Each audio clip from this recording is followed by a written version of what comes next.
like I said, right, like I mentioned, I don't want it to be too serious because people see cybersecurity as a very serious. I can tell people in my office where I work presently, I'll tell them that our work is not RCMP kind of work, right?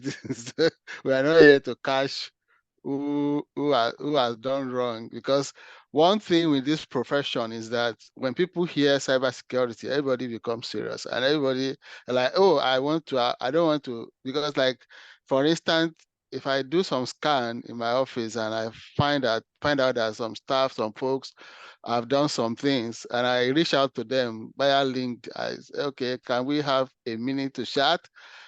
Everybody is on the defensive side. But I tell them, no, my job is not a kind of RCMP policing, just for you to educate you on the best way to handle this in the nearest future.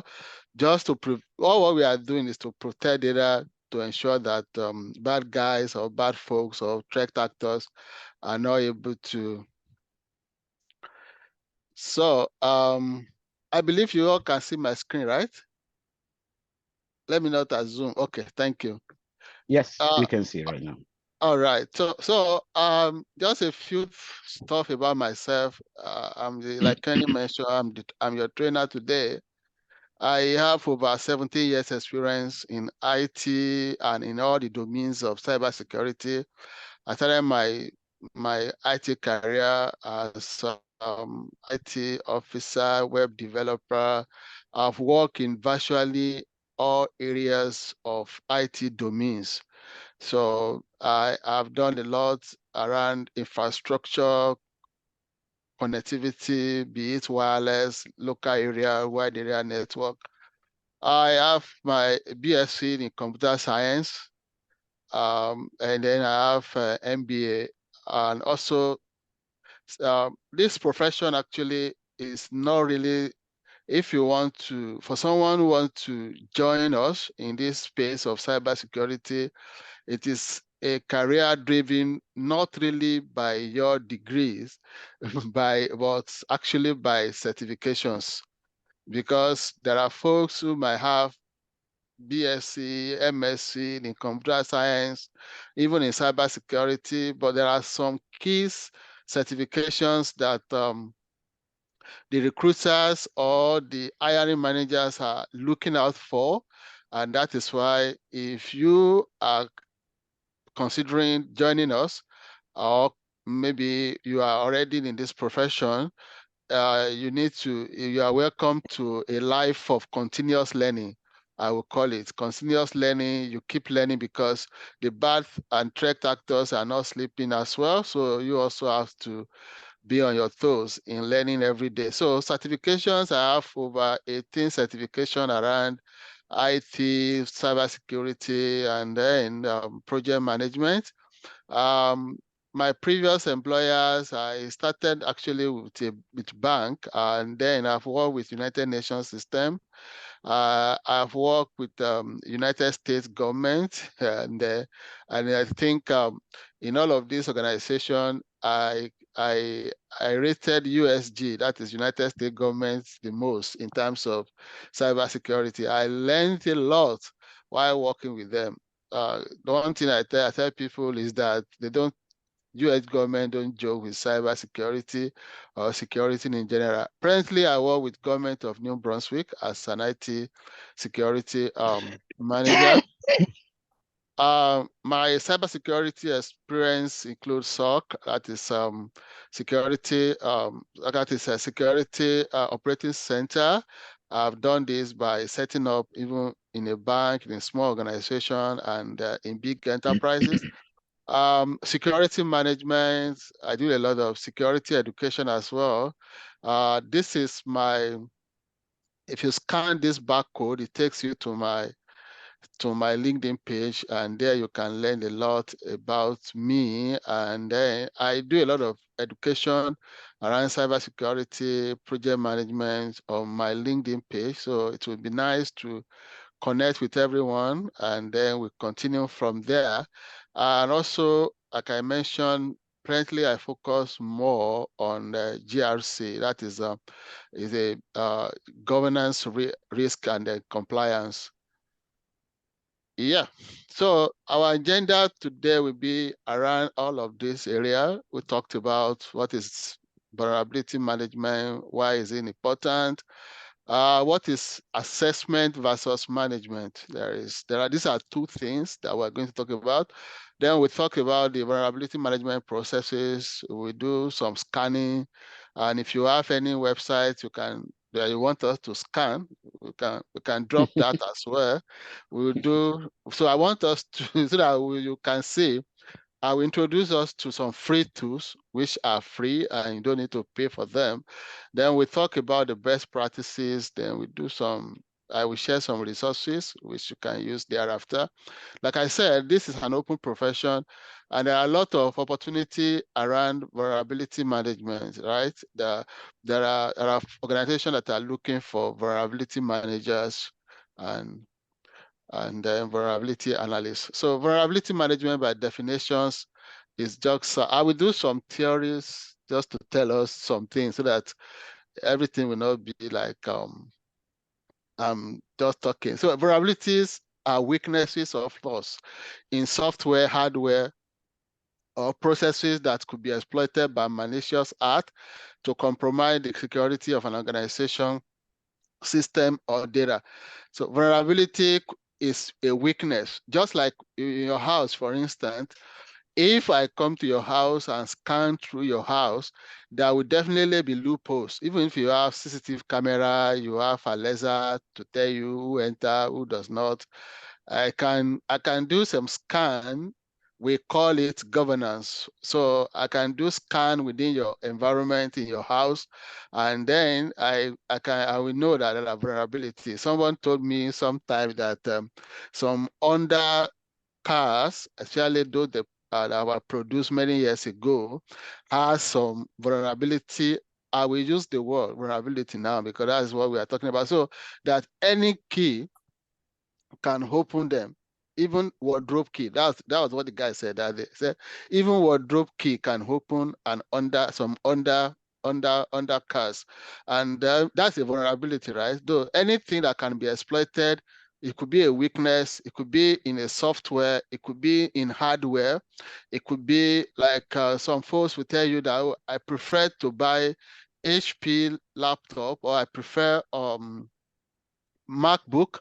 Uh, if you are someone like me, I prefer iPhone than some Android phone. I won't mention some of that. So because of weakness of this of vulnerability exposure of those other Android phones. So I prefer iPhone, I prefer MacBook over other hardware. Then there are some processes in organization. So it's not vulnerability management is not only about the software that are being used by organization. When we are doing vulnerability assessment and management, we don't look at only the software. Maybe in your environment, you use Salesforce, you use Microsoft 365, you use some antivirus for your endpoint protection. It's not only that we usually assess, because those ones are just IT stuff, but we also assess processes, how you manage your data, where do you store your data, who have access, because software can be, sometimes organizations focus more on the technology, but cybersecurity is about the people, the process, and technology. So, and in cybersecurity, we often say that the human, which is the people side of it, they are the weakest point of in the ecosystem of the cybersecurity. So we have the people, we have the processes, we have the technology. Technology organization will invest a lot of money, dollars in technology. They will get the best of firewall, the best of endpoint protection, the best of VPN, but they will do less in the area of processes, less in the area of educating their staff.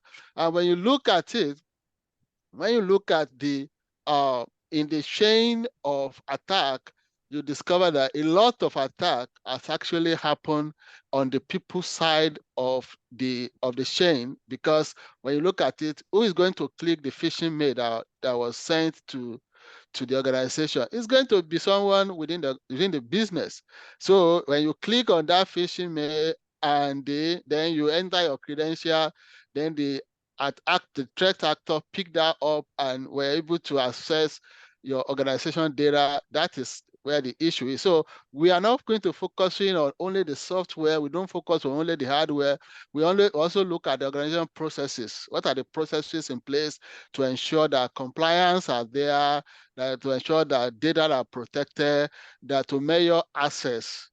How do we measure system access in organization? Then,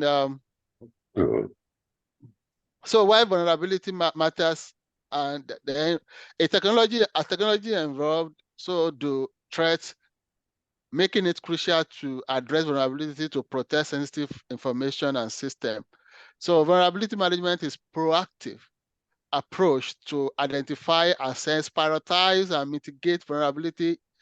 It's able to minimize attack, because when you assess, when you are able to, if I know that my undercar that I use, someone can use a wardrobe key to open my to start my undercar and drive it away without using the original key from under.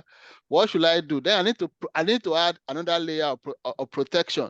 In some places, people use chain. They will in some places, I've seen that a lot. People will use chain to tie the steering to some places. Then some people use a lot of other security measures to protect their car. Then some go as far as getting a tracker. Like, okay, if this car is stolen, what do? I can track it anywhere in the world. So that is, you have discovered that I'm not going to rest on the protection or security provided by Honda or Toyota or by Mercedes-Benz on my car. I'm going to do something else to protect my car by maybe getting an anti-theft agency to have camera installed and trackers in my car. So that is vulnerability in a simple terms. Then maybe in your house as well, you look at your house, you live in a place maybe where there is a lot of theft. What do? You don't just use ordinary key and padlock. You get to install CCTV camera and ensure that you can detect. It's not going to stop. Camera is just, there are some things we call deterrent or detective devices. Camera will not stop the criminal from accessing your environment, but it can help you in investigation. That will happen. Then sometimes it can also, when some folks discover that in your environment you have camera, you can see who is coming in, who is going out.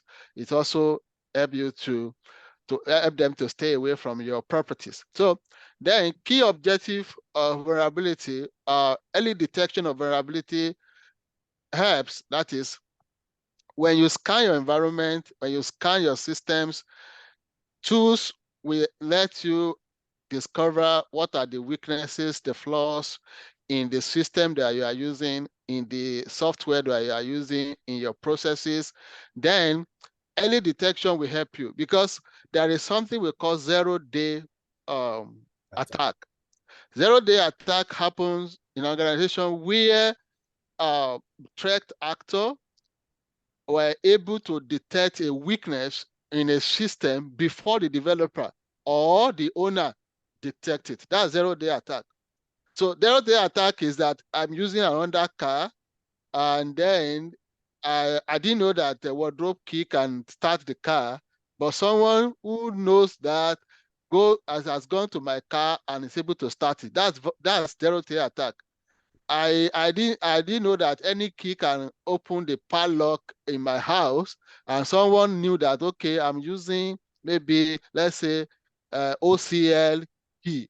padlock, and someone has discovered that any key, you just put something and it will open, or you put matches and light or flame and the key will open. That's zero-day attack.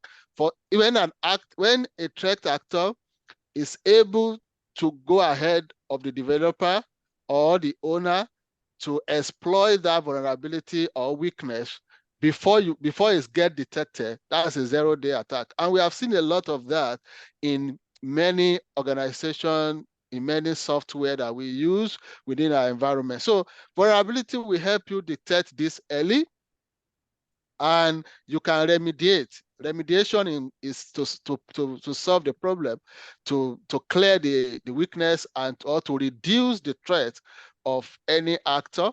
Then we have assessment of their impact and risk. So I'm going to show you at the end of this how all of this will help play out, so that if you find yourself, as like Kenny mentioned, interest, or you have interest in this profession, or you find yourself in an interview that relates to vulnerability management, you'll be able to, from end to end, explain to anybody and be able to secure that job.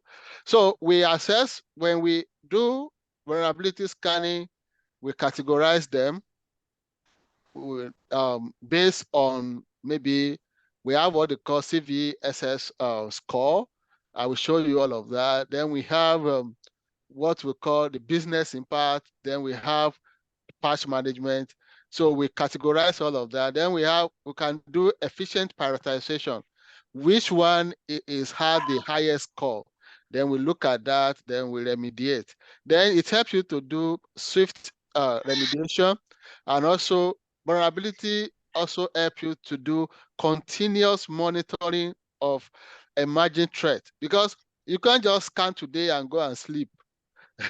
Like I said, there are folks who are there, whether for political reason, for financial reason, they want to access your data, they want to see what they can do to blackmail your organization. They want to steal your data and publish it somewhere. They want to use ransom attack on your organization. So you do continuous learning. You don't, reality is something that you will do as in you scan all the time. So what are the benefits of effective vulnerability? Is it reduces the risk, it reduces compliance, because there are some things, like I mentioned, one of my area now is compliance management. There are laws in every country, like in the Europe, we have GDPR. In Canada, there is something that is coming up called B25. And every institutions and organization has laws. There are a lot of laws around even health management, privacy management, health data that we need to comply with. So vulnerability also help us to comply with those. And also it enhances our incident response. How do we manage incidents when it happens? When you know that your system is vulnerable to something, you can manage it better. Like I mentioned the other time, if you know that wardrobe key can open your undercar, you have to add more layers of security, whether to go out to a welder to wet an iron for you, then you put it under your steering and tie the key and whatever. You just have to do something when you park your car somewhere. Improve overall cybersecurity pressure in every organization. So you can start loading your questions, so that as we progress, when it's time, you can let me know. Then scope of vulnerability management. So what do we scan? Like I said, vulnerability covers everything. It's not only the software, it's not only the network. We scan network infrastructure, because there are some tools and devices on your network that can be vulnerable to attack, like your router, your switches, even your firewall. That's the job is to protect, prevent attackers or hackers. We need to scan to ensure that, because there was recent, I think it was last year, Fortinet is one of the top organizations that produce firewall around the world. But there was a vulnerability that was exploited by attackers on their devices. So that's another thing. So we also scan web applications. We also scan mobile devices like your phones, your laptops. Then also for cloud environment as well, there are tools that we use in scanning cloud environment. Like if you have your infrastructure or your data hosted with maybe Google, AWS, Amazon, Microsoft, Azure, and then Oracle Cloud. So tools can help you to scan all of that and provide you the result to remediate and what to do. So we scan also some IoT devices, whether in your house or some of us we use a lot of IoT devices like Alexa, like some fridges are connected. I remember there was an incident that happened sometimes in an organization, and then they discovered that the attack came through the connected fridge in the organization. So there are a lot of connected devices, what we call Internet of a Thing devices, connected fridges, connected deep freezer, connected microwave. Like I tell people, the more connected you are, the more vulnerable you are. That's just the rules of of the environment. So the more connected you are, the less connected you are, the less vulnerable you are, because what happened is exposure, right? When you have more there was an incident of a man that reported he was using Alexa, and he reported to the organization something, and they gave him access to a podder. And in that podder, he was able to listen to all the voice of those who have Alexa in their home around the world. Not only in his province, in his location, he can see there is an online uh, podder where you can see cameras in the world that people that are left on a default password and username. And that's the first thing you do in any device you use. Never leave your device in a default mode. It's high, the risk is high, right? The risk is very, very high. When you leave your devices on default mode, even if you are using a software, ensure you do a review, and you don't leave even your social media account like LinkedIn, Facebook, Twitter, TikTok, whatever.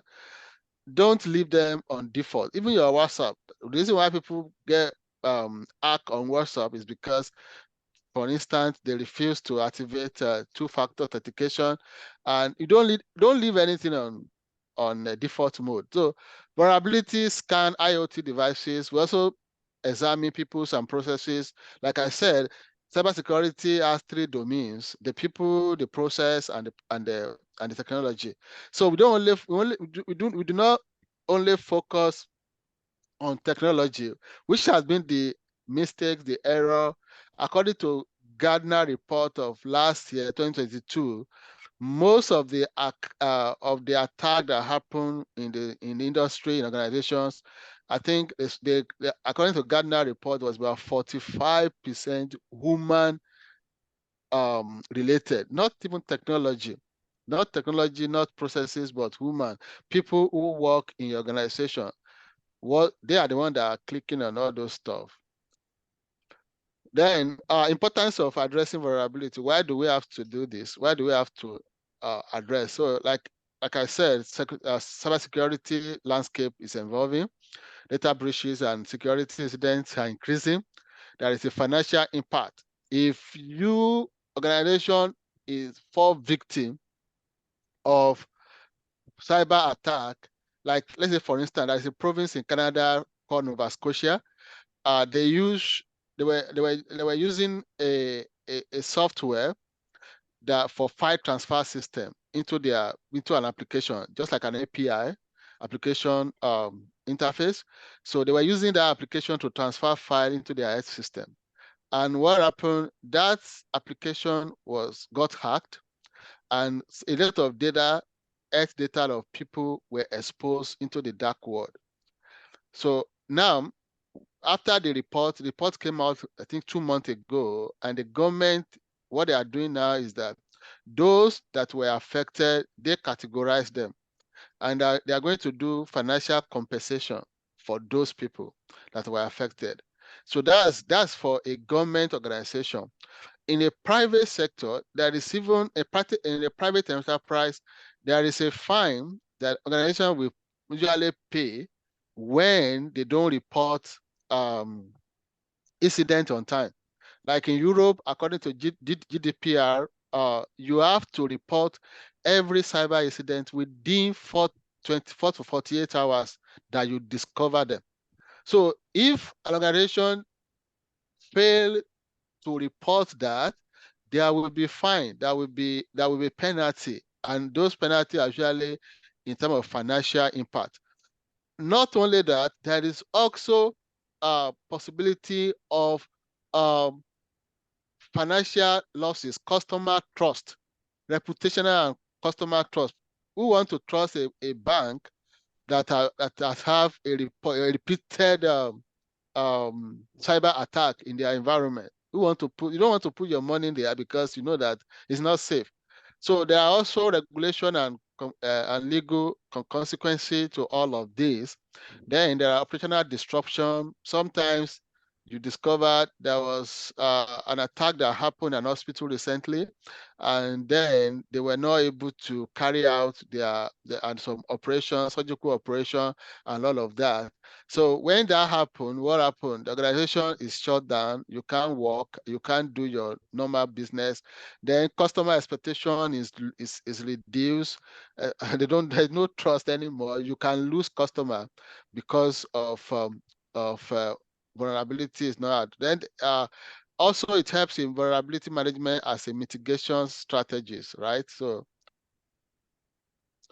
like I mentioned, there are two sides which we are going to do practically later. We have vulnerability assessment and vulnerability management.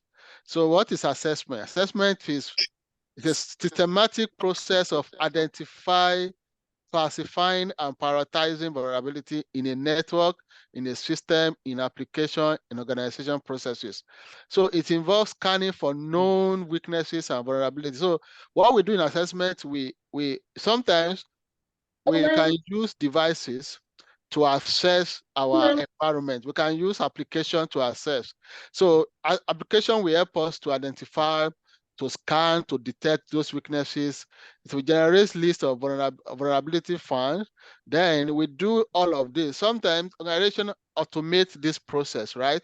You automate the process by maybe you can set your vulnerability scanner to perform weekly scan, to perform monthly scan, or to perform quarterly scan, or as needed. Just like some of us have some antivirus in our on our PC, so you can schedule daily scan, and then it will tell you that for updates usually, or maybe for virus. So you can say vulnerability. You can have an agent. There are some solution that have agent that you can install the agent on all your critical assets, and then they perform the scan regularly, whether weekly, monthly, or quarterly, as you define those. Then we have vulnerability management. So after you've assessed, then you need to manage the vulnerability resolve, and then that is where this one is more comprehensive and ongoing process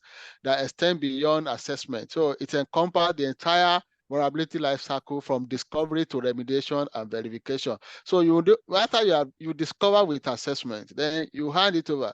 Sometimes in organization, some folks' responsibility is to do what I call vulnerability assessment. So they pass it to the vulnerability managers, who will now take it over from there and then look for how to remediate. Well, we have discovered there is a weakness in our application that we use for human resource management system, or we have discovered an application, a flaw or a weakness in our financial management system. Then we transfer that to those who will manage it, so they will reach out. If it's a third-party application, you reach out to the vendor and let them know that that there is need for them to create a patch to resolve this. So key aspect of it is identification assessment.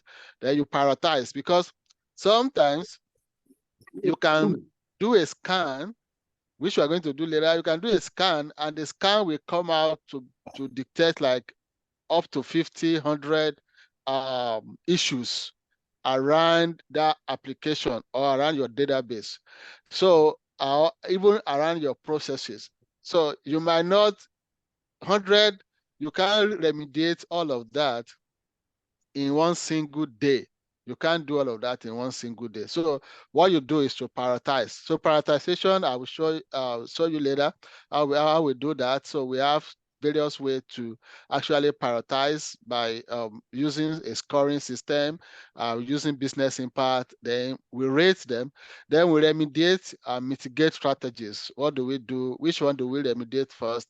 Which one is more critical for us? Then continuous monitoring of those vulnerability, because you need to put your searchlight, what I call turn on the light on those weaknesses. So you turn on the light, just like I said, you use under, you know that your wardrobe key can open your car, whether Toyota or Honda. And then you anywhere, even if you park outside a shopping mall, as you are shopping, you are looking. That's monitoring, right? You are looking at your car. Oh, my car is still there. So you, and then you do all of that. Or maybe if you in your house you have, if your environment, your surroundings are prone to theft, you put camera, and once in a while you go and check, oh, is my car still in my driveway, or has it been stolen, all of that. So that's continual monitoring. And then you verify, because if you remediate, you need to do another scan to ensure that the remediation has taken place. So what is the role in cybersecurity? So vulnerability is integrated into assessment, prioritization, remediation, and it's ongoing, like I mentioned. So we identify issues in an open network. For instance, you have in your network there are open ports that need to be blocked. So you close the port and apply patches. If it has to do with your router or with your switches, then you verify the security of the network, whether someone cannot come and over and take advantage of what you have. Like I said, like I've mentioned, we scan, we scan, we scan, we scan, we scan, we scan. So it's not it's not like scanning paper with a scanner, right? It's a tools. We use tools to do that. So type of scan that we do is we have external scannings. So this can assess vulnerability from an external perspective, simulating an attack viewing from outside the network. So it could be somebody trying to do that. The internal scans include scans focused on vulnerability within organization network, and then we have authenticated scan, require credential to access systems. So there are some systems that you cannot scan.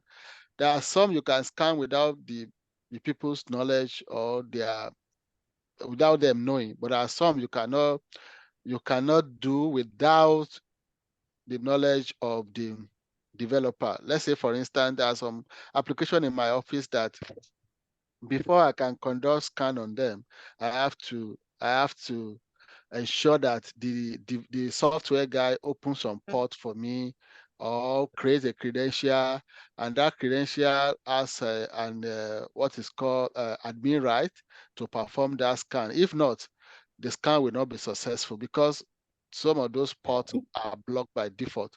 So we have a manual scan. This involves human-led effort to identify vulnerability, making them highly customizable with time consuming. Then we have, like I said, we have automated tools that can quickly scan and provide a comprehensive report. So the automated tools, you can schedule the scan to do that, whether weekly, monthly, without you being present. So what you just do is to, like Nessus, for example, Nessus Tenable, they have a robust application which they can use to do scanning and conduct automated scanning. So then we have vulnerability tools. This is where the practical is now. Then so before we go, do we have questions? Let me not be the only one talking. Anybody with any concerns, any questions so far from what you guys have learned? Any question, or is the section so boring that, or we're just trying to No, this understand is what a is very happening? good session. No, it's a great session. Or are you trying to understand? Just ask any question. No question is no It's one. stupid, Just right? ask. Yeah. Yeah, just ask if you have heard anything from me that sounds strange or something. You can just ask, and then Anybody? Very informative. Okay. That's Yeah. So, good morning. okay. yes, Good Mr. Joel, morning, please. Joel. Yeah. Thank you for the time and the lecture so far. It's been amazing. So my question now is this. So is this vulnerability like assessment? Is it gonna be like on call? Like maybe is it gonna be like maybe if look into doing this vulnerability, um like you want to take it like as an area of specialty now. Is it gonna be like on call? Like maybe is the job gonna be on call or No, no. I will try to answer. Then you will let me know whether I get your question right. Right. okay? Okay. So I think on call means that somebody will be called to come and do it. Right. And like maybe anytime they can, maybe middle of the Anytime they night. need Yeah. you, they Maybe in call the you. middle of the night, they just say, Yeah. Mr. Joel, please, we have an attack right now. Wake up and come. Yeah. No, Exactly. Exactly. like I said, vulnerability scanning, vulnerability management is integrated into organization. In fact, most organization has dedicated team whose job is this. There is no serious organization that is very serious. I mean serious, because there are tools, right? Like when I was in one organization where I've worked, we have what we call data loss tools. We call it DLP, data loss prevention. Data loss prevention tools. So Microsoft has it in their environment in Office 365. So what what it does is that it scan continuous scanning. So when it scan, what organization, the reason why the tool came up is to prevent sensitive data being lost into the hand of unknown people. Like in where I work and where I've worked before, in our environment, we have that DLP implemented, data loss prevention. What it does for us is that, for instance, if I send him a file, and I know that if some of us might have, maybe the organization, they will have reached out to you. For example, if I send, let's say I'm working with Kenny. Kenny is my consultant, and it depends on how the organization define the rules. Some organization will say, okay, if Gabriel send it to an internal candidate, internal person, no problem. But if you send it to an external candidate, it will be flag up. When I was with UN government, um, the rules apply both sides. So even if you send it to this person next to you in your office, so far it has gone through email, it will be flagged. So what does that mean? The DLP does this. You send, let's say, social insurance number, which is classified as highly sensitive data in Canada, for instance, or in US, social security numbers. Let's say in Nigeria, we have BVN, because somebody that has your BVN has everything about you, about your finance. So in every country around the world, there are classified sensitive, highly sensitive data, which is usually like social security numbers or driver license numbers or your health insurance number.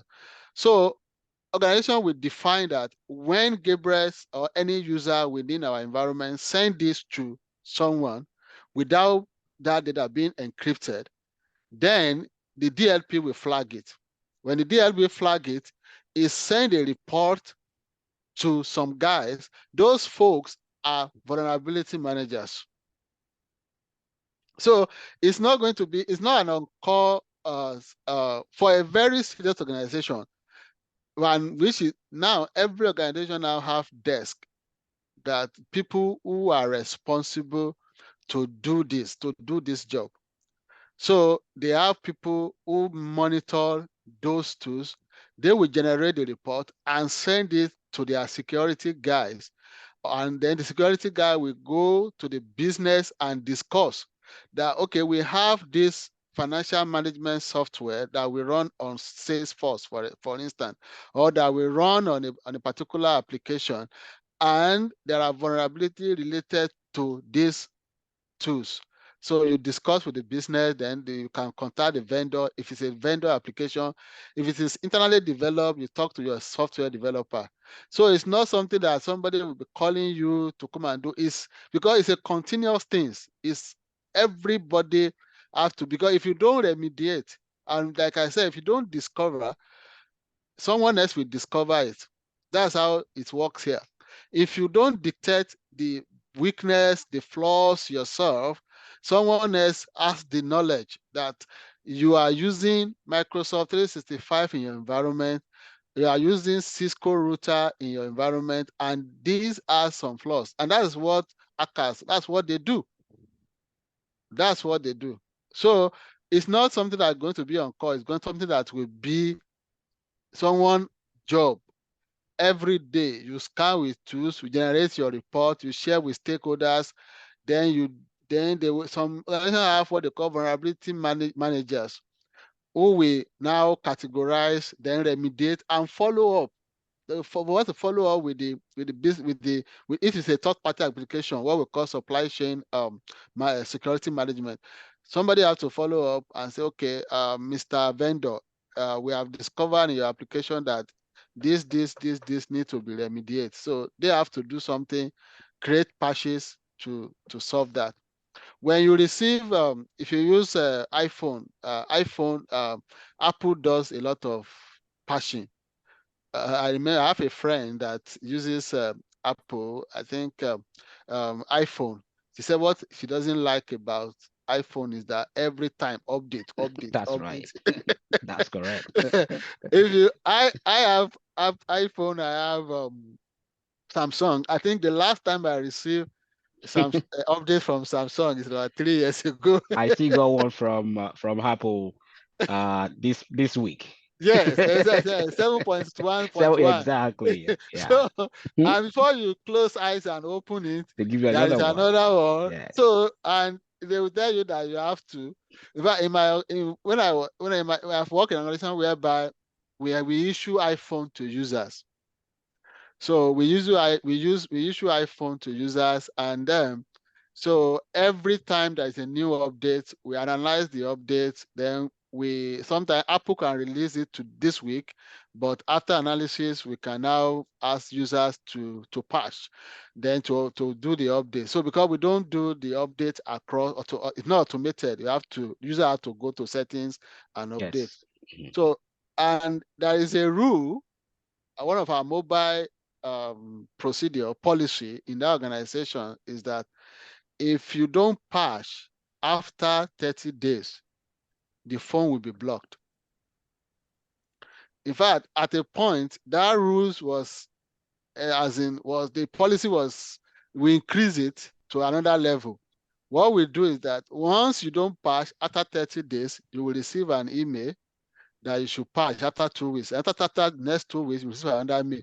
If you don't patch, if you don't, just to update, what we do is that because the business doesn't want to play with the data on your phone, and your phone is vulnerable. So what we do is to wipe the phone. We send a command through the mobile management tools. The tool will disable your phone. You just see that your phone has become welcome to settings. Apple. Yes, thank you, Exactly. factory settings. Yes. So that is it. So that is somebody's job, because someone is there to scan that Apple have released a new iOS and you need to patch. Now, And one the more thing, same Mr. Gabriel. Sorry. yeah, I go know ahead. that Shadi, you have a question. So I also have another question. Okay. Yes. Sorry. Before Shadi goes on with a question, Joel, you wanna ask another question, right? Yeah, thank you Yes. for yeah. Yeah. So I want to ask, like, do we need knowledge of AI and No. this vulnerability and maybe coding? No, okay, you have asked two things, right? Yeah. You have, I heard coding, if I get it correctly. Yeah, coding and AI. Coding and AI, okay. Knowledge of AI, everybody now need knowledge of AI. Everybody, even if you don't do anything online. Because someone said something that AI has not come to take your job, but AI has come to take the job of those who refuse to use them. I like that one. So in the AI world, AI can help you, because like AI can help you you can even use AI if you're what did they OpenAI release an update 2 weeks ago about their new the new ChatGPT Turbo. So the ChatGPT, the free one is 3.5, then there's ChatGPT 4, and then the latest one is ChatGPT Turbo. Now they are creating a lot of API application around that. So everybody need knowledge of Some AI. knowledge, yeah. You need some knowledge, but even to be a user alone, to be a user, to use it, you need it. So, but for coding, you don't need it. For vulnerability management, you don't need knowledge of coding. You don't need coding. You don't need to know how to code. You can do vulnerability end to end, from discovery to remediation, without knowing how to code. Because the area that I may need passion. Passion, it's not you that are going to do that. Your job is like you are a detective. So you are detecting it, then you pass it to, let's say, I am a developer of financial management system. Then maybe Kenny happened to be the vulnerability manager, and Joel is the business owner that uses that application. So if Kenny scan and pass it to me, then I discuss. If Kenny tell me maybe in vulnerability result shows that the password is too weak, for example, password being used, the password security being used is flagged to be weak. Maybe it's not in compliance, it's not complex. That means in that application, I can use the word come tomorrow and the application will accept it. That's a weakness. So because that can lead to what we call brute force attack. Brute force attack is when somebody enter your application, your environment, and begin to guess. So if I know you now, your name is Ashiru, for example, one of the folks here, and I see that, okay, if Ashiru, okay, let me go to his email account. If I type Ashiru and I can enter, that's brute force attack. So the Kenny can discover that these two need this application accept plain password without some numbers and some special character. Then Kenny can pass that to me as a developer. Then as a developer, I can talk to Joel, who is the business owner, who is the user of the application, and say, Joel, if I implement this, many of your users will have to change their password. So as a vulnerability manager, Kenny does not need coding. My job is to code and then raise the password complexity from plain to a higher one. So you don't need coding. Good. Shade, I think you have a question as well.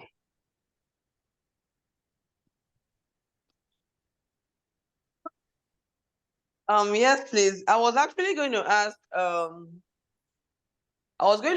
the scanning frequency, but I think he mentioned you need to do it like daily or regularly.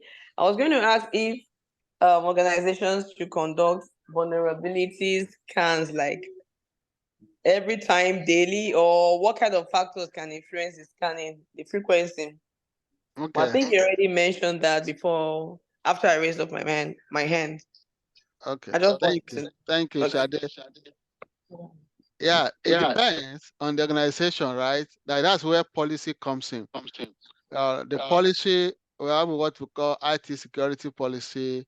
Then every organization has what they call vulnerability and patching management policy.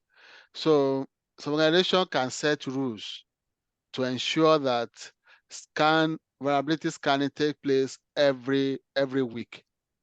They don't want to take anything to any chance of anything. So you can do daily. Daily maybe, because the reason why daily might not work in some organization is that when some application, when you are conducting vulnerability scanning, user cannot work.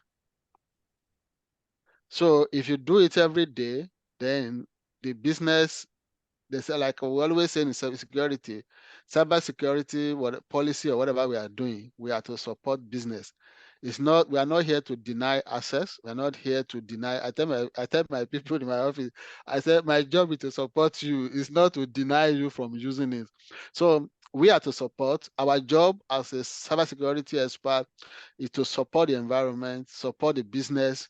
We are enablers. We enable the business to function better. So we don't deny. So if you scan every day, especially during business hour, it's going to impact on the operation, business operation.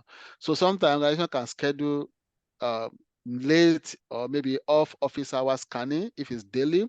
If it's weekly, some do it during the weekend. If it's business, some schedule some over the night to perform, then they can remediate anytime. Even remediation, you have to schedule it. That's why in some organizations, some bank will tell you we are doing maintenance on so day. And during this maintenance period, these tools, you will not have access to this application, this transaction, you won't be able to do this. So what they are typically doing is sometimes, in most cases, is patching. So they want to patch. That means the developer has given them some things to apply.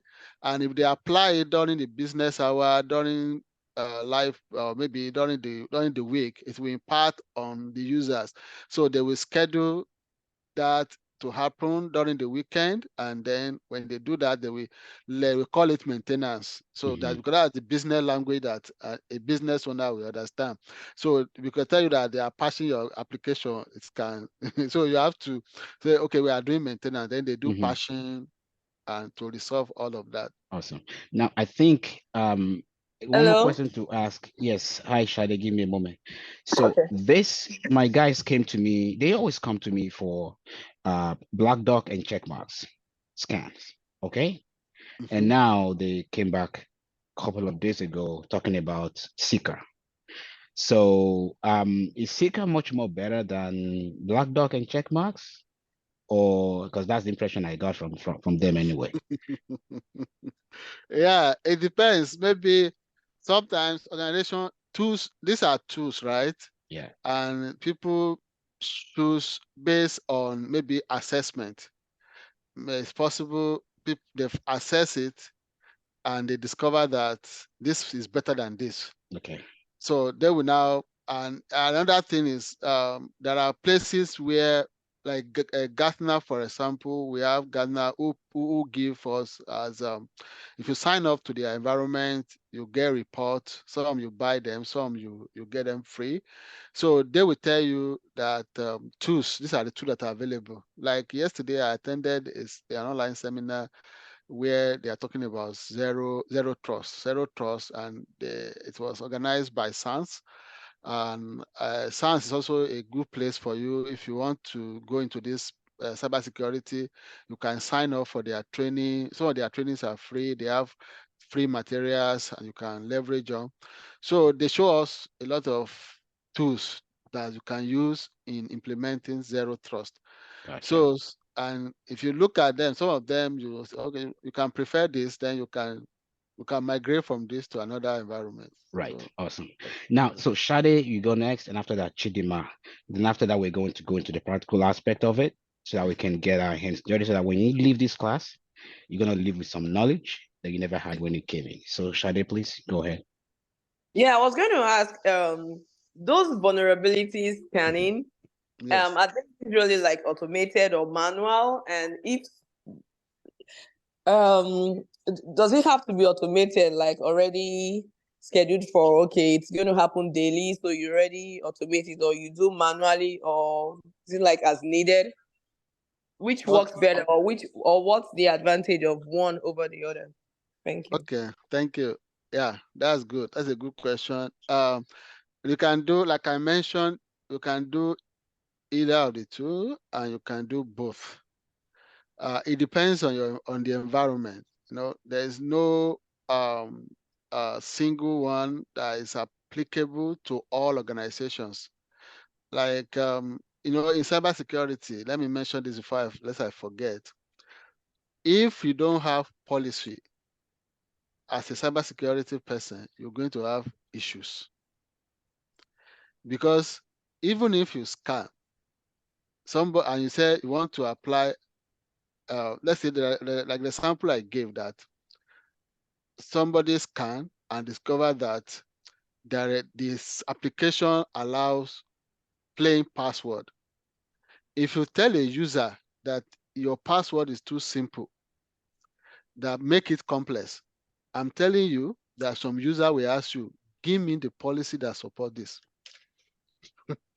So I've seen cases like that. That will tell you, tell me the policy that support that I should add string, special character, number to my password. So everything, organization, everything you are doing in cybersecurity, if you don't have policy, you're going to run into a lot of problem. Even there are people, in fact, some people, middle managers, lower staff are easy to manage. The most difficult people to manage is executive managers. And there is nothing you can do about them. You love your job, they can kick you out because they are the owner of the business. They can tell you that they don't. So you can't just be scanning. First thing to do is to have a policy. So we have policy that will govern, that is where governance comes in cybersecurity. So you have to have a policy. The policy will drive the process. If you don't have policy, then from the policy, you scale it down. Policy could be a one-page document that says that we are going to be conducting vulnerabilities scanning management assessment. Then you have directive. Directive is after policy.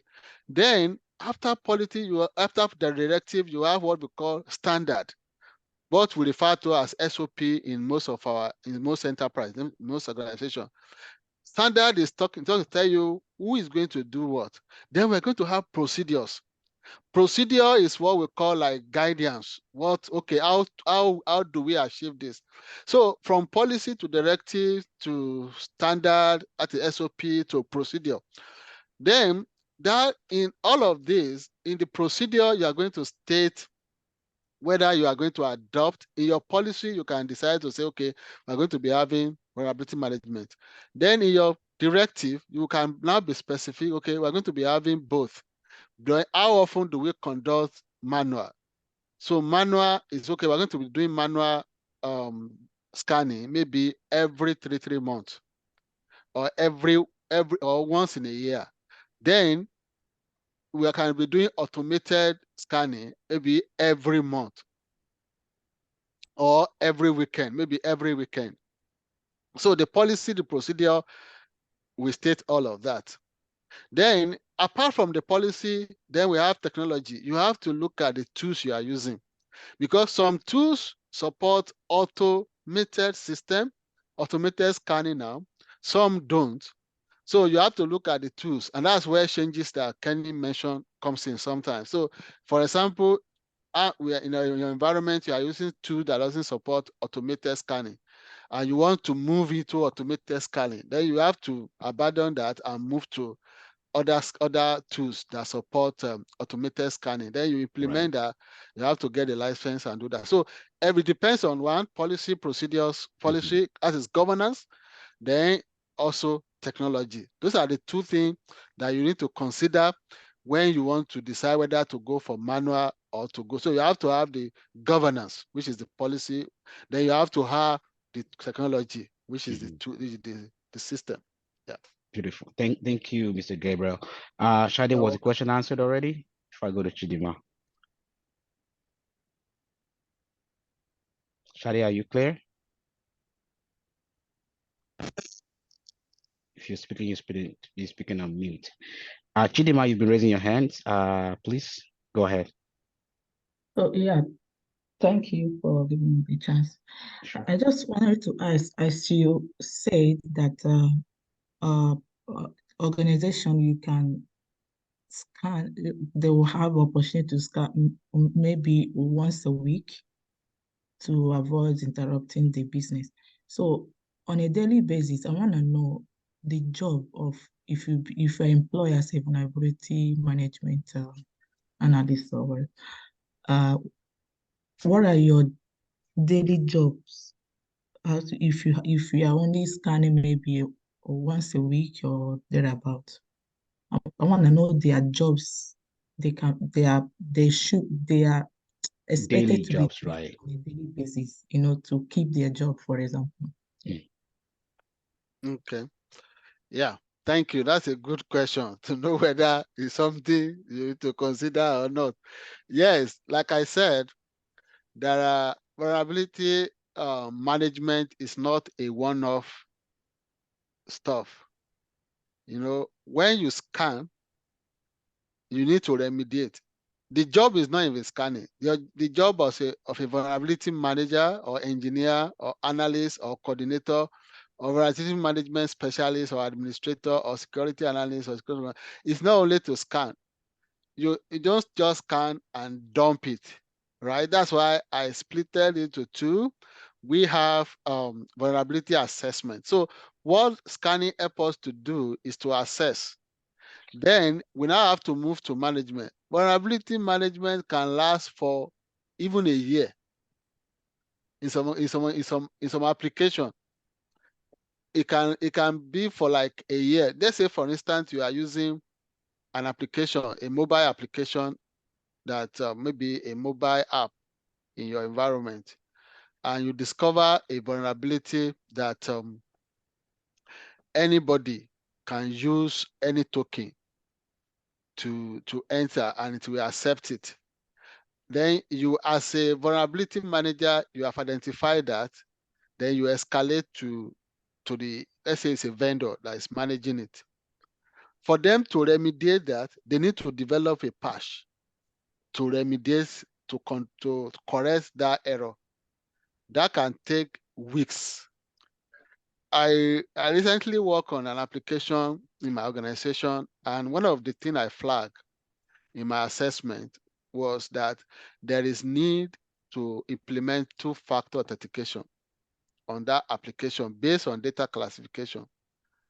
So the application was developed by one of the top guys. What would the top guy we can call, not as in all these big guys in US. So, and when it was escalated to them, they told me, according to the project manager, that nobody has ever flagged it to them. So they don't have the solution ready for them to turn on two-factor authentication. I gave the report. That was I think last year. It was last month that they did a demo on that. So it's not a one-off stuff that you just do, and because you have identified it, and in organization, it depends on the organization. Even if you are using an ERP application, like maybe Salesforce, for instance, whereby most of your application ride on that, or you use Oracle, that you have in an organization, you have so many applications. That is application that you are going to be scanning. You can scan mobile device, you scan mobile app. If you are working in a bank, for example, you scan the website of the bank, you scan this. So, and then that is for software. Then let's look at the hardware part. You also conduct your scanning and say whether there are open port, whether there are open port that can be exploited. So the scanning is just one thing that maybe you do this week, but remediation can take you a year and 1 year plus to do one remediation. So your work is not just, I've done scanning, just go and sit down, except if you work in a big organization that have a lot of money then somebody else, even if you are working, you have to do scanning. So these are the jobs that are open to this profession that has to do with the vulnerabilities stuff. Chidima, I hope I answer your question.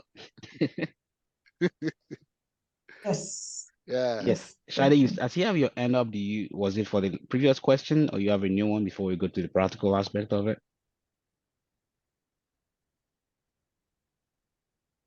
Okay, I think she's not there. So, Mr. Gav, you want to just go ahead with Yeah. the Sorry, please, practical I wanted to aspect say of it? something. I wanted to ask a question, please. Yes, Ashura, Okay. please. Okay, my question is kind of elaborating a little bit on the just the previous question. Excuse me, for better clarity. Now, I want to know what is your typical day like if you are a vulnerability expert. The question is that on a day, if you do vulnerability assessment, scanning, and all that, you mentioned all the things that you could do, but do you have to be another profession? Again, do you have to be a data scientist? Is it that you do some other things?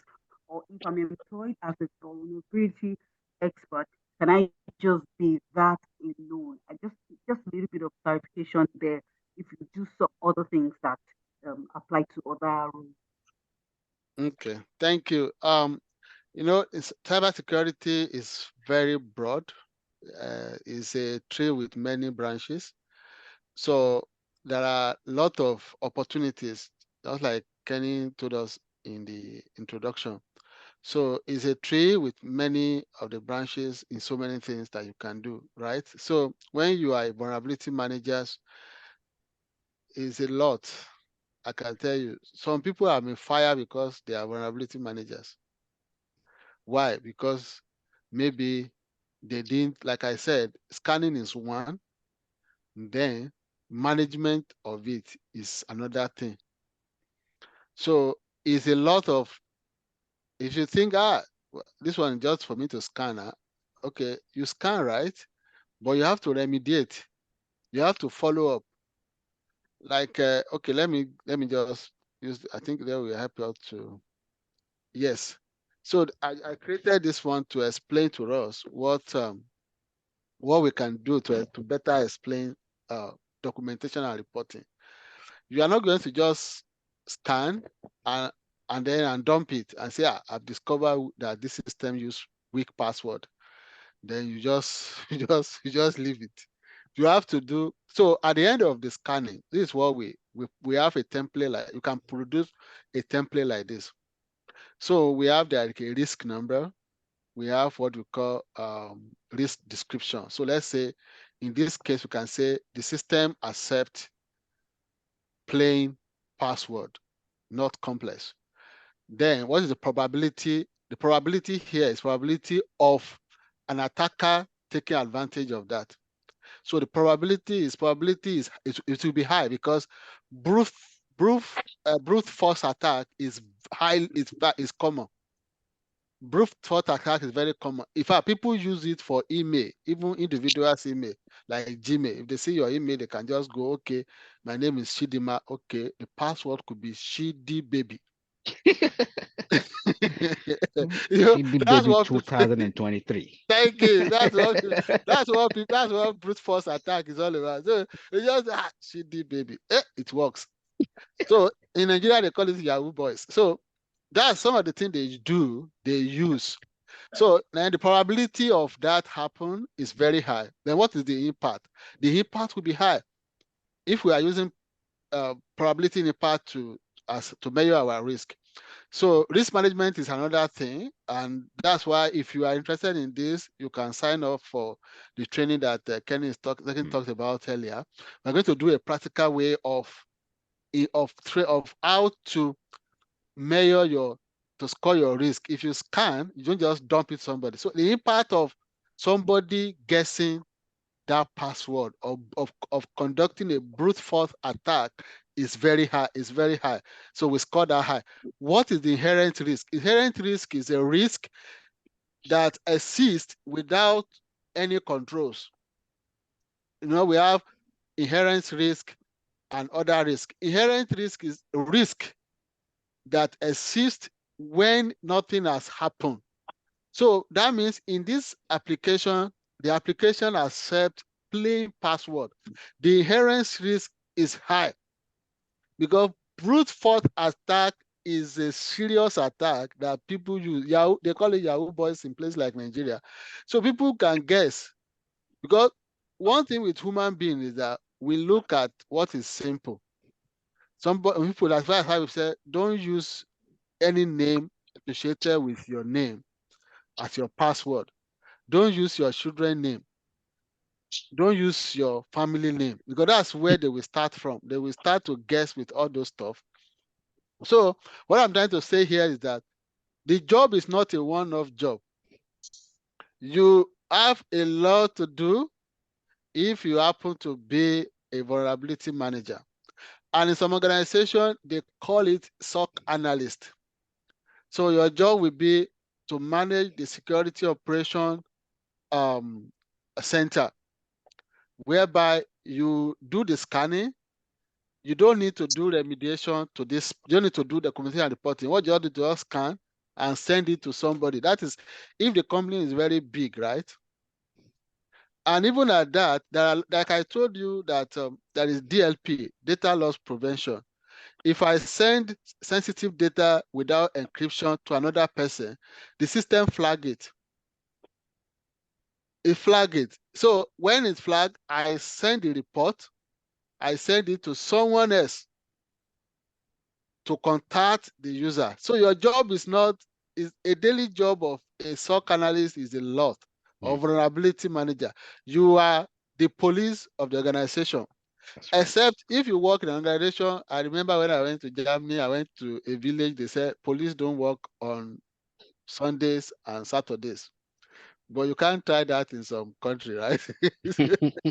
So your job depends on how the kind of data your organization also process.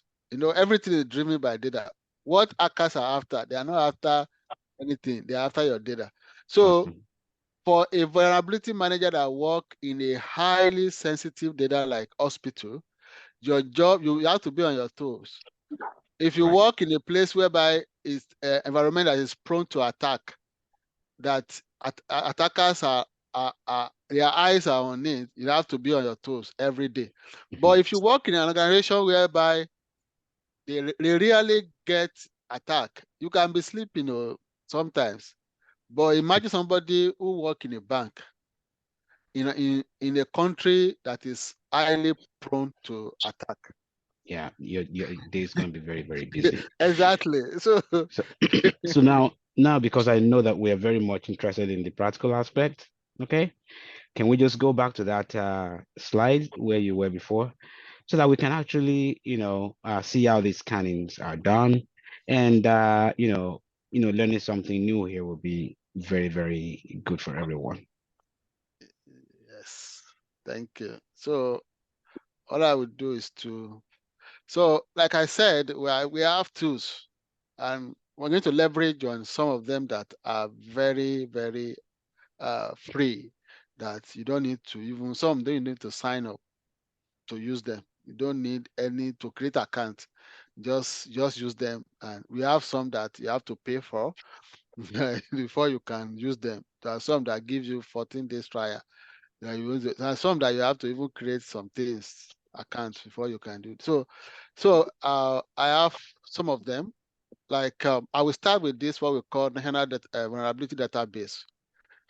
This is NIST. NIST is a organization in the US. And then if you click on this link, then it takes you to. Can you put it on the this one. chat? Maybe just put it on the chat for everyone. Okay. That would be good. That's correct.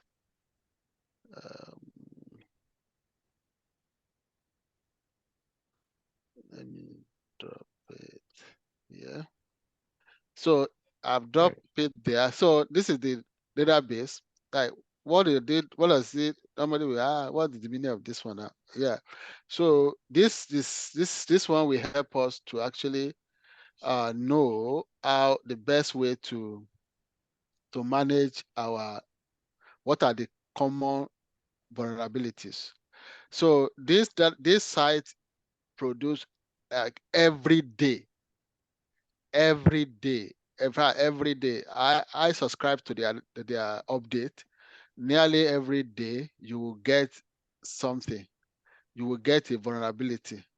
So there is something we call CVE. CVE means common vulnerability and exposure. So common vulnerability and exposure. Then I was talking the other time that vulnerability scoring. So scoring, we have what we call CVSS. So this will tell us how critical it is. So let's say, for instance, this is one of the latest one. This screen is showing us the latest 20. So if you scroll down, Oh, we down, cannot see your screen though. oh, sorry. I thought I was sharing. Oh, Oh, you're not. that's sorry. Let me start the sharing again. I was Okay. thinking I was just doing. Sorry, let me.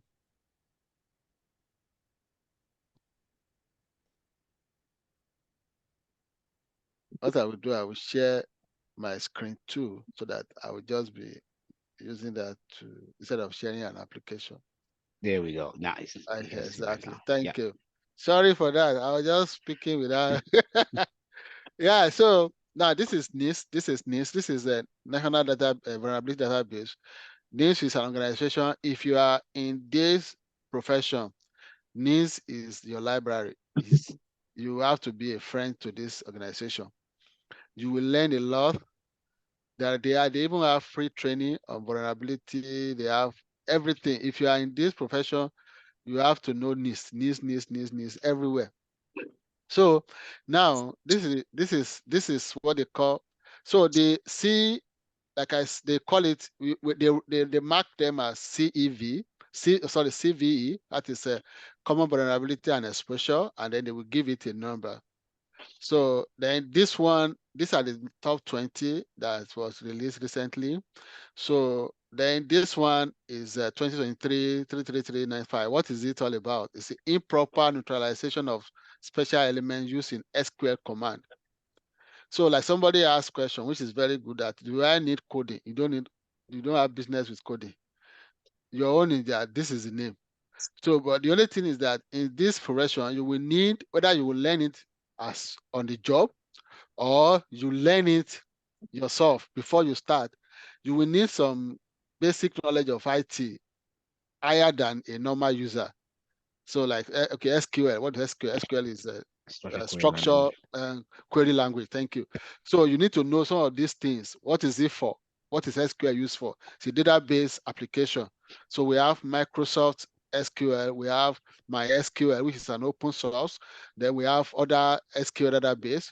So, but this one was published. This one was published in November 6 at this time, at this period, and it's rated critical. So if you are a vulnerability manager, somebody sometimes you might not even need to scan to detect. So, but you have to come to this place every day. So if I work in an organization that I know my organization use SQL, I need to alert my people. So my developer that, okay, there's a vulnerability that has come out. What can this thing do? It said it can allow SQL injection. So this can allow SQL injection. So let's click on this to see the details. So this is rated high, 9.8 out of 10. That's the base score. That's very high. So what does that mean? When it's rated high, you have to remediate this as soon as possible. So if I'm the vulnerability manager in my organization, I need to flag this to my developer and tell them that they need to remediate this as soon as possible. So now, if you are the vulnerability manager, sometimes you don't just tell your developer that there is a CVE, this, please, you have to remediate as soon as possible. So you have to look for some other information to support the developer to do their job seamlessly. So that's why your job is not only to discover. So there's another tool I will show us that we can use, and that is this. This tool will help us. Now, this is another, hope you can see my screen. Yeah, we can see this, yeah. Yes. So for instance, we can come to search. I will just copy this detail from here and come here, because your job is not only to tell somebody, you have to remediate, you have to do something, you have to advise them, you have to guide them sometimes, you have to even tell them. So this is the vulnerability that we talked about. Now we found this one on the NIST database.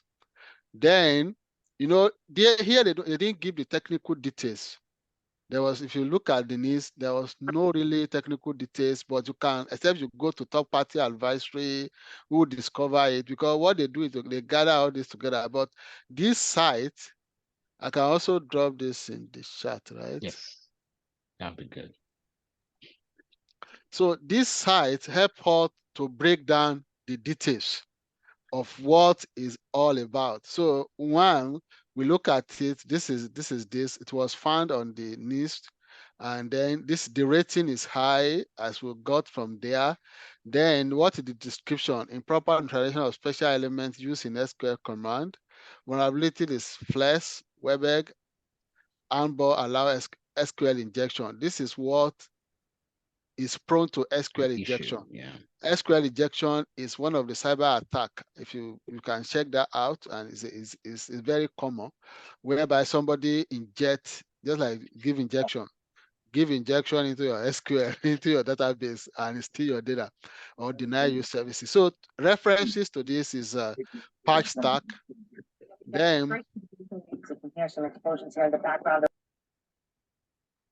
Then we have the details. So sometimes these people, they will give you the breakdown. They will also provide you with details on how to remediate. So if you click on some sites, they will tell you what to do. So it's a WordPress SEIS Embed plugin called this vulnerable to SQL injection. So you have to now patch. They will tell you this have to be patched within 30 days. So you have to fix the problem within 30 days. If not, and the vulnerability is high. So like we check in the first place where we checked this form, it was score 9.8. So if your organization is using any, like a WordPress website, most websites now are built with WordPress. So if your organization is using WordPress, you need to look for this plugin and then patch immediately. If not, you can, if you don't have the patch already, you can reach out to the developer. That's where I was saying that you have to reach out to the developer to fix it. So there are other ones that they publish at different time. Now that's why, like I said, you have to make this site your friend if you are in this, if you plan for this to be in this environment. So let's look at another one. They said this one is a CV plus Pixel Plus event for Facebook module, and then blah blah blah. So let's click on the details. Then we can check. It's also high. It's as high as 7.3, which is 7.5. Thank you, which is very critical. So let's see what details. Chidipa, we're gonna come to you in a bit. I think you have a question. So if I do, you missed the C. You missed the C. Oh, yeah, thank you.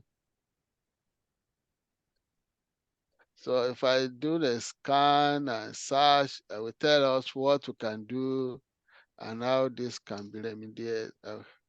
So we can click on this. So it will tell us the details about it. And sometimes you will need to know, because your job is not only to just scan, like I said, and dump it to people. You need to reach out to, you need to talk to the vendors. if it's not something that is developed in your organization. So then in this module pixel, blah blah, this from a smart module, this guest can download personal without restriction. Due to the lack of permission control, a guest can export from the module, which can lead to a leak of personal information like username and password. So that's your job. So you have to, so in your risk description or in your vulnerability description, you can copy all of this. That's why I said the job does not require you to code it. You are not coding anything. So you just can copy everything here and put it in your report that this is the implication if we don't Do this. remediate. Now, I think Chidima, you have a question, right?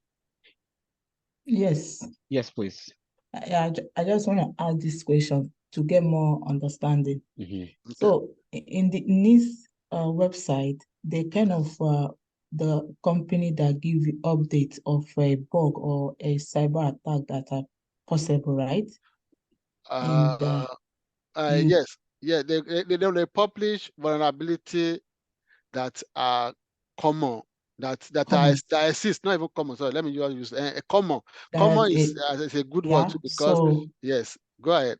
then you can then approach your company to put the plugins, as you said, in your system to avoid those attacks.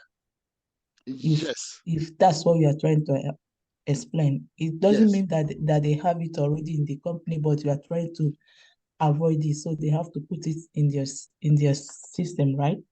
yes. Like Okay. what I was saying is that this is one of the job of a vulnerability manager. So I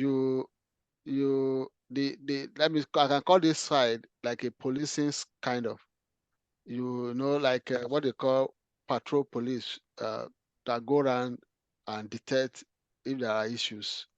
So here what you are trying to do is that the database is being updated all the time, and you can always check if there are latest CVE. CVE is common vulnerability and exposure. So you can now, you look at it. That's why your job is not only, because there's something that you can scan. Scanning will not detect, will not give us some of these things.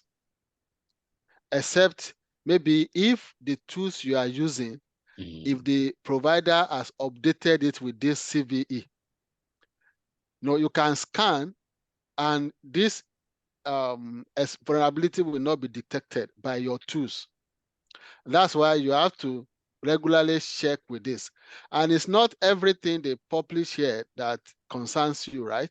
That's right. There are some that is not your business. For example, if my organization does not have anything to do with Facebook conversational track plugin, I will not able to do anything. I have no business with Facebook. That means, but if I work in an organization like maybe social marketing organization, that most of our businesses, we do it on Facebook. We market for people. We do social marketing for folks, for organization. Then I need to put my flashlight on this.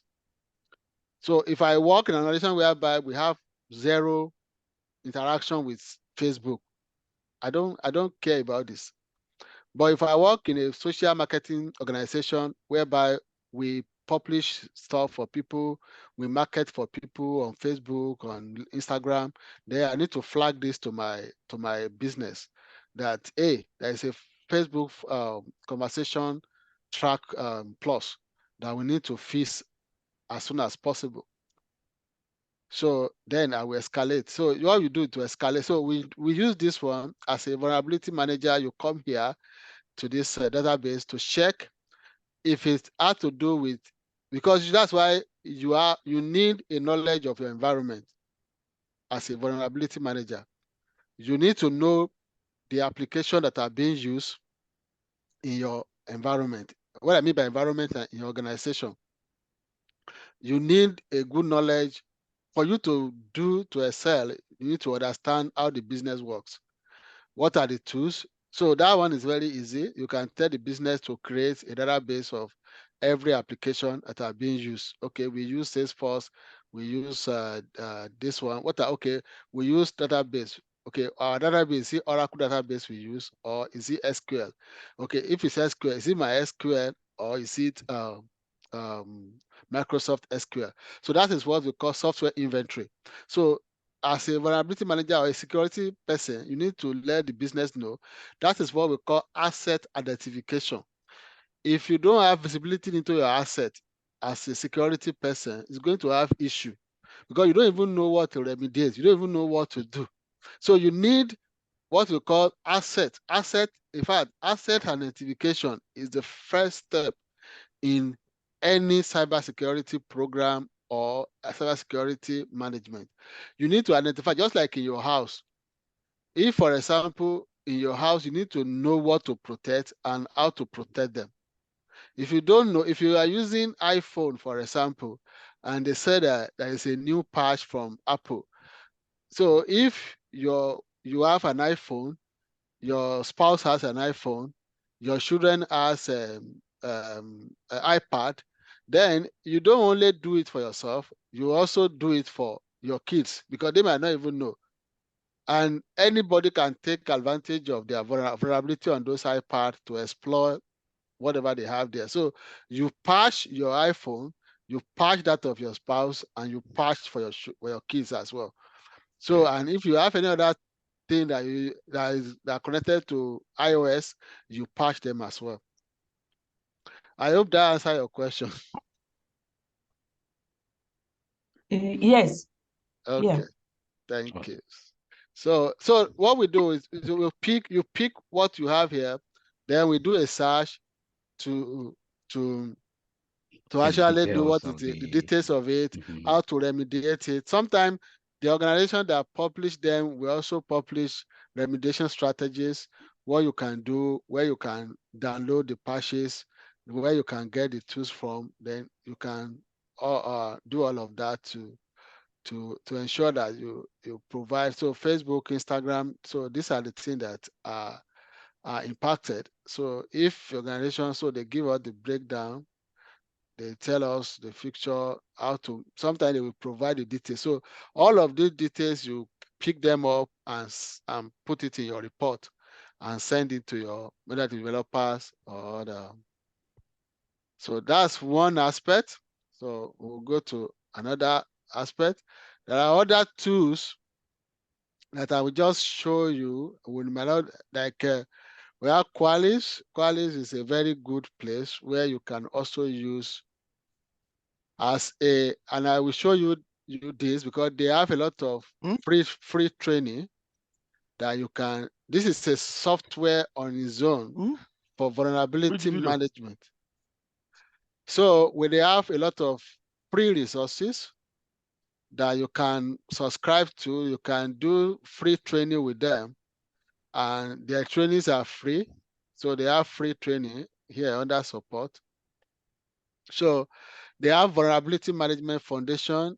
They have vulnerability management detection and response. But the only issue with this is that it's tailored towards their application. And it's like I would call what I refer to as vendor-driven training. It's a vendor training. So everything they're going to teach you is all about Qualys. But I can tell you that this tool is being used by a lot of organizations, whether free or not free. We use it. Anybody that is in this profession in cybersecurity will tell you that in one way or the other, we all use Qualys to do one thing or the other. So these are free training, and you can, if you add it to your you can drop the link there too for folks. Okay, all right. So you can add, if you do any of this training, you can share it on your LinkedIn. You can add it to your CV. They have a lot of, all these ones are training, PCI compliance, endpoint protection, but it's actually towards their, everything they're going to teach you is all about the quality application. So they have the one for endpoints, like I mentioned the other time, they have container security.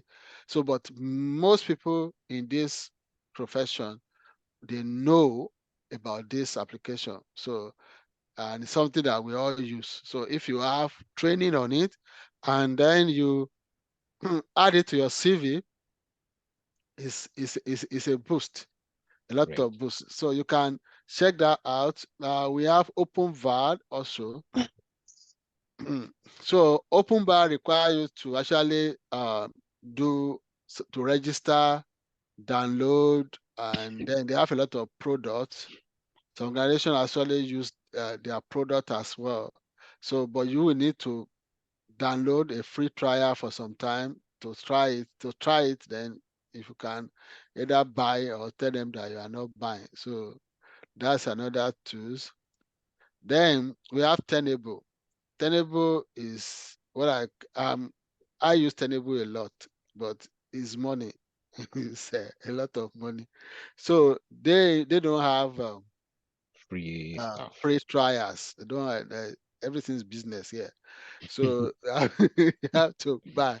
But what I can say is that for those who are interested, they too have some free training that you can actually take some of their training. Some of their training, the in-depth one require you to, but you can start with the free training just to get into the business, as in to get into the profession.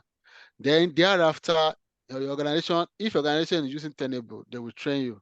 I can tell you that they will train you because it's a big tools that most organizations use. If you tell anybody that you have knowledge, if they ask you which tool do you use, you tell them you know Tenable Nexus. They will know that you are a big person. You know what you are you know what you are doing. So you can lay. I also drop that also. You can check out. They have some free training you can take advantage of. Maybe before we go, if we still have the time, I will show you the interface of Mayo. So then we have these two developed by some guys from post with Microsoft. Microsoft support this. OWASP. So this is a great tools where you can search for resources. Most of us that are in this profession, we use this to actually do some tests. I did a bookmark here. So we can use it to test. Like the Qualys I was telling you the other time, we use it to do testing to test servers. And then let me say, like let me just look for one website. Exactly. This is one you were saying that people would be Yes, able to test websites and see yes, vulnerability on those websites. Okay, good. exactly.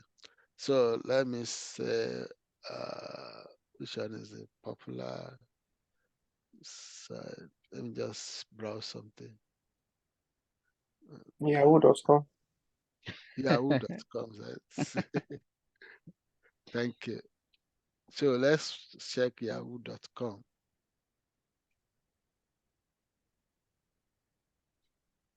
This will be rated. So like if you search yahoo.com, it will give you some details. This might look like, what's the meaning of all this one? Yeah, I will just do some explanation.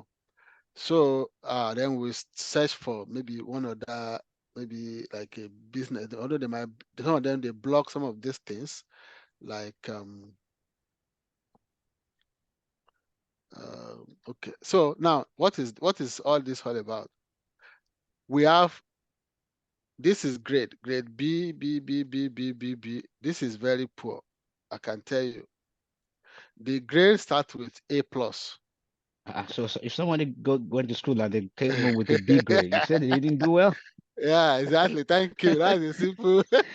So A plus, we have A plus A, then we have B, B plus B, and C plus, like that. So this shows that Yahoo has to do something. So another thing that may be reason for them, the reason why they open some port out for people like that. So that means they need to do some things on their end. So let's see Google and see whether Google will be better.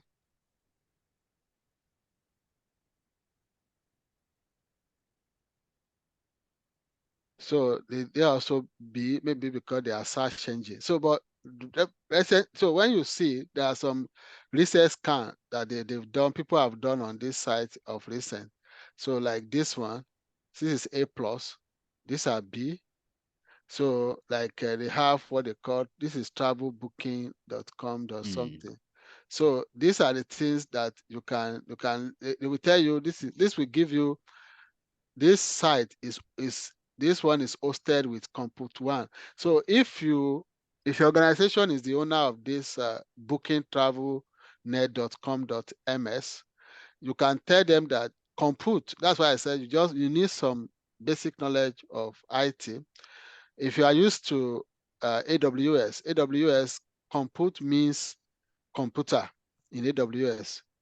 It means computer. That means that in their environment, this Compute One, they might have Compute One, Compute Two, and this is the EC number, and this is the compute name, and it's hosted on Amazon AWS. So there is something that they need to do to fix this. So if you have a license for Qualys, so you can do a more in-depth on this, and it will give you all the details apart from this general one that we're going to have. So they tell you our overall rating, this is it. Certificate is this. Then protocol supported is this. Key exchange is fine. So where the issue is now is the protocol that is supported. So then the server support TLS 1.0 grade this. So if you click on this one, will give us details information. So what the name of the site is travel.com.ms. I don't know which country is MS. So then we have details of this. So sometimes organization just apply, when you talk about banks, they will tell you that if it doesn't have HTTPS, don't do anything with it. Yes, the certificate for HTTPS has grade. We have different grade. So what they are saying here is that the grade they are using for this is weak. Maybe that's what their money can afford anyway. So certificate is there, good, but certificate has to be upgraded to have A+. Any question? Any questions at this I have a point before question. we? Hope Yes, I'm please. not confusing the people. So I have a question. tell me, Yes, Mr. please. Joe. Yeah. Yes. So I don't know. Do we still need maybe knowledge of Splunk? This? Yes, Splunk is more of security operating centers, right? So Cisco has bought them over. So we hope that they are going to expand that tools as well.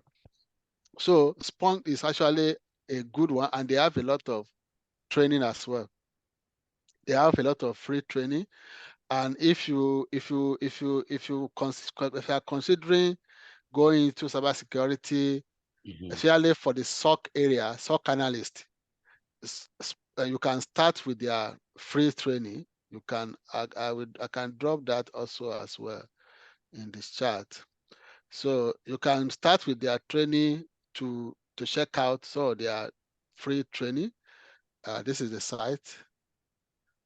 It's part of what I wanted to actually tell you. But thank you for bringing that up. So recently Cisco bought them over, and they have, like I said, some of them have free trials you can use. You can also download them, but they are more into, they are not in, if you are in the rating of vulnerability management, they are not the topmost mod like we have the likes of Tenable Nexus, right?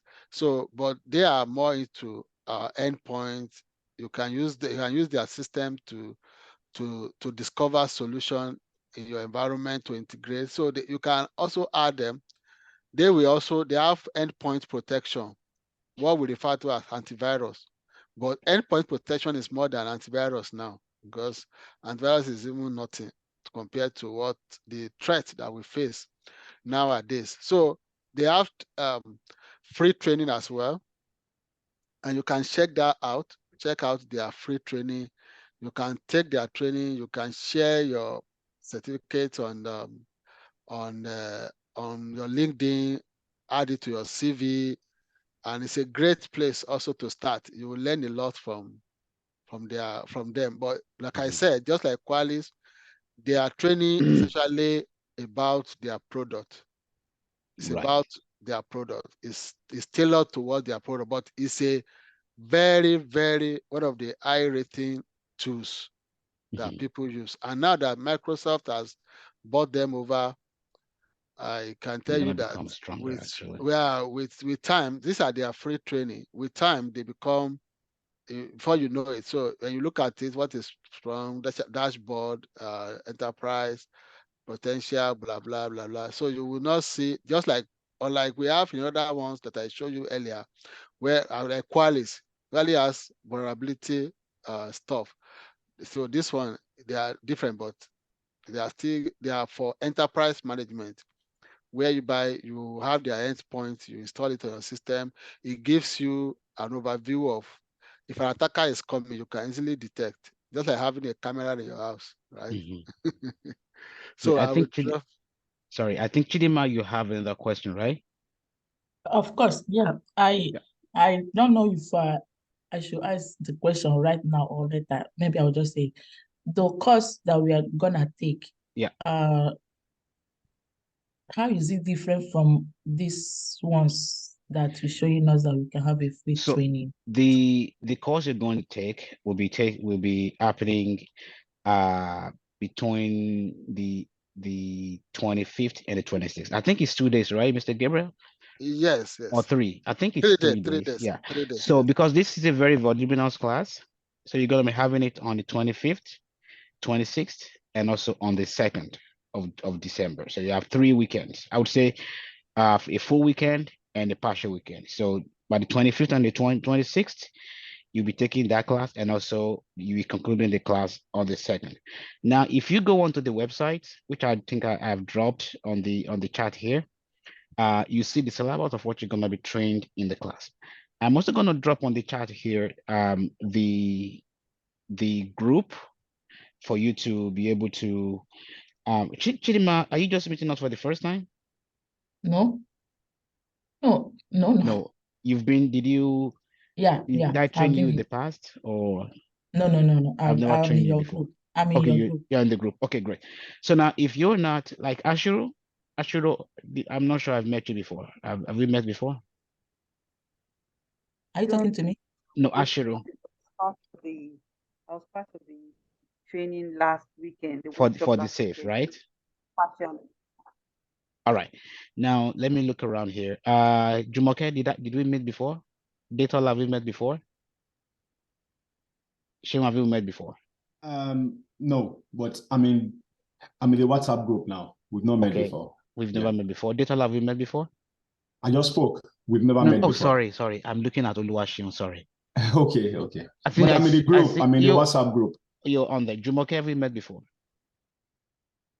Jumoke. I'm in the WhatsApp group. This is my first time joining as well. All right. Hadi? No. We've never met before, right? So Hadi, if you want to join the group, so the group basically is where we put in all the information as we have it. So if we're coming up in another training, we'll let you know it's easy for me to just drop one line. Everybody gets it. Nobody can comment on that group. So you're already, nobody will be responding and you'll be earning ping on your phone. Okay. Now, the class that we're I'm sorry, I have a call, okay. The class that we're going to be holding, like I mentioned, it is basically going to be very, very, very detailed oriented. And if I might share my screen here, Mr. Gab, give me a moment here so I can show. Yes, so I can show everyone here and they can always ask me questions. So here is the website. And if you come up here to the view courses here, you'll see the courses. So this course, especially the cybersecurity class here, it is basically at $1,000. However, you can use the promo code, which I'm going to put on the chat here for you guys. It's going to be the Cyber 1123. Okay, that's the promo code. Okay, this will bring you down to, I think, $300 off. All right, should bring you down to $300 off. And these are some of the certifications you're going to be able to take after this session. You're going to be able to take the CompShare Security, the Certified Ethical Hacker, Cisco and Google Cybersecurity, and a few other certifications, if you guys are interested in that. Now, when people ask me, let me just answer this question upfront, if it's in your mind to ask me this question. People would always ask me, how do we help them? So basically, if they say, well, I don't have an experience before, how do I get a job with no experience? Yeah, in this course, we're going to be able to prep you for an interview using a very reasonable, simple project. And we're going to be able to help you with your, like, if you put our name on your resume, that this is where you've been working, you can back it up for how long as you want. And then we can be able to, help you out to, to support you in terms of references or recommendations that you guys might need. The purpose of Ramazon Group essentially is to help people. That's why trainings are virtually free. For example, the Scrum training that we offer, it is just free. The only money you pay is for just for the materials. All right. So these things are very, very expensive, but at Ramazon Group, we take them for free. It's just to help people. Now, like I also mentioned, you can go ahead and download the syllabus here to let you know what exactly you're going to be talking about in the class. This is what it is here. You're going to be understanding the cybersecurity fundamentals in day one. You're going to take some quizzes. You're going to be learning about this on day 2, and you're going to be learning about this on day 3. People would see a lot of people online, they tell you, oh my gosh, you need 6 months training. I don't think it's essential or it's needed for people to waste your time plugging into their classes all the time to take simple things that you could actually done within 2 or 3 days. That's why we compress everything, struggle to take them in these 3 days, block a calendar, and gain as much as you want to gain. Go and apply for the job, and I bet you're going to be able to be successful. There's a ton of opportunities. I don't know where most people are. Let's check here. Cybersecurity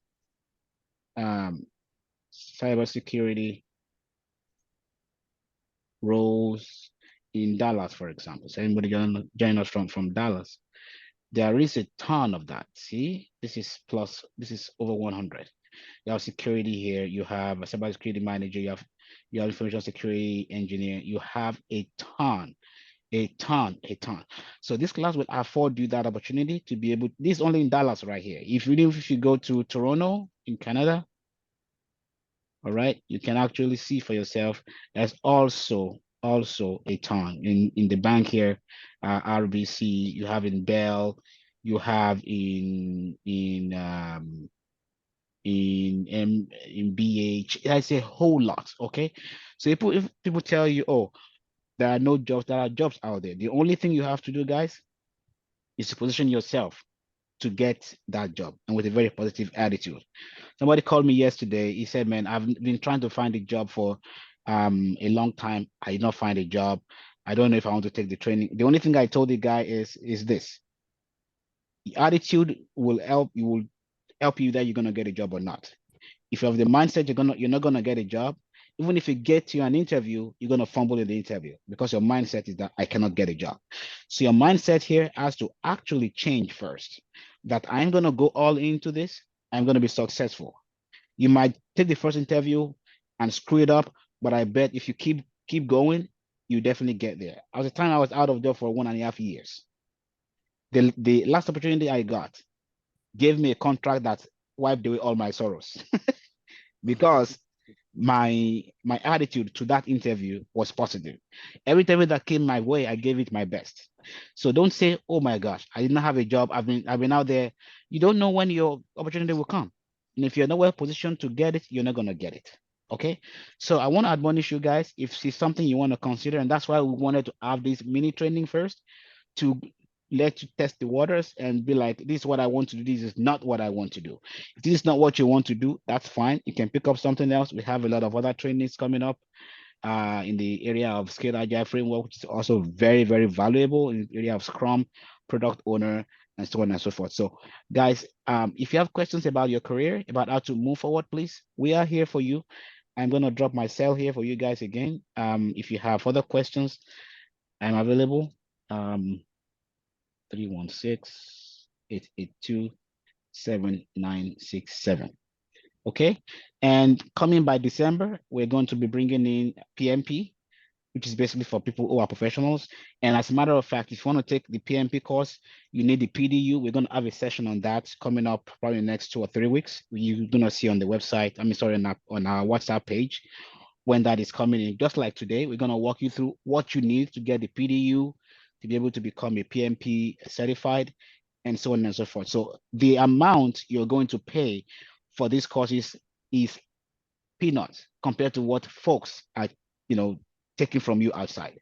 And as a matter of fact, it is a blessing, to have this opportunity at a very great price and also at a very, very high standard of education. Okay. So if you have any other question, you're allowed to, Chidima. Yeah. So I would like him to maybe elaborate further. This vulnerability training that we're gonna have, right?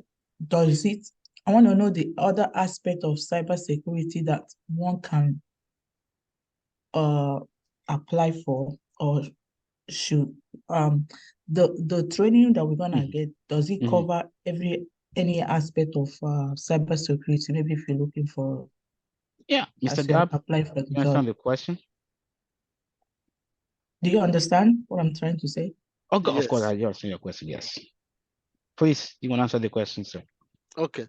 Yeah, thank you. That's a good one, Sidima. Like Kenny mentioned, this is just like a drop in the ocean of what awaits you in this thing. I actually appreciate Kenny generosity. I can tell you, I'm telling you, this what we are doing today is a whole lot that you have to even pay for. I do a lot of with around PDU because of some of the organization I belong to. And then if you are a member like maybe PMP, ISACA, ISQL, if they are doing PDU for 1 hour, people pay for it. They will say free for members. Well, you pay membership. ISACA will pay like $160 USD every year. For PMP, we pay almost 200 Canadian dollar every year. Well, thank God for my organization, I don't have to pay. They pay for those stuff. So, but for people pay out of their pocket, then spread that for the PDU for a year. Then they will tell you that for non-members, you are going to pay. Sometimes they charge $250 for a 1 hour section on something like this that has not even. And at the end of the day, what you will see is just PowerPoint slides that will just tell you stories and all of that, and that is it. So, but Kenny made this free for everyone on this call, and that is, to me, is a great heart of generosity. So this, what we are doing today, actually, what I'm trying to say is that it's just a small part of it. That training will give you a comprehensive, because like what I showed you earlier, there are a lot. Like I said, cybersecurity is a tree with many branches.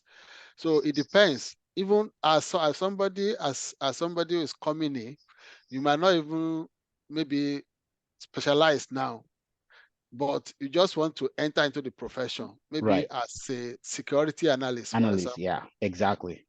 So you just enter.